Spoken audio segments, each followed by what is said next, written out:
In today's video, I'm going to teach you Lovable AI is ripping you off and how to stop it.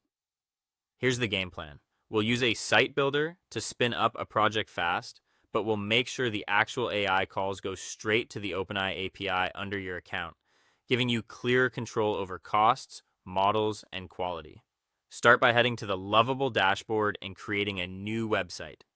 Pick a starting point you like, then write a clear build prompt. Be explicit. Instruct the project to use the OpenAI API and not to use Lovable's built-in AI for any generation or inference. Clarity here matters. Spell it out in plain language so the scaffolding and any server functions are wired to call OpenAI directly. While the site is generating, open the OpenAI platform in a new tab and go to the API keys section in the left sidebar. Create a new secret key. When the platform shows you the key, copy it right away and store it somewhere secure because you typically won't be able to view it again. Treat this key like a password. Don't share it, don't paste it into public docs, and don't commit it to a repository. If your project supports environment variables or secret settings, that's the safest place to put it. Now jump back to your Lovable project once it's finished generating and paste your OpenAI key into the field your project expects for the OpenAI integration. Many templates provide a configuration screen or an environment section for this. Save your changes so the backend or serverless functions can authenticate correctly.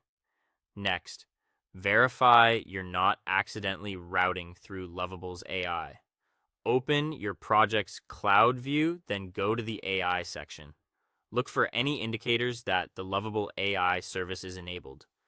You want confirmation that your app is configured to use your OpenAI key instead. If you see references to Lovable AI being active, that's a sign your traffic may not be going where you expect. If anything doesn't work as planned, use prompting to debug. Revisit your original build prompt and restate the requirement to use the OpenAI API only. Ask the assistant to show where the API client is initialized, which environment variable it reads, and where requests are sent. Small wording tweaks like use the official OpenAI SDK, read the key from the environment, and do not call Lovable AI can quickly correct misconfigurations. That's it. Your site is now using OpenAI directly. You've got better transparency, predictable billing, and freedom to choose models on your terms. Congratulations, you are now using OpenAI.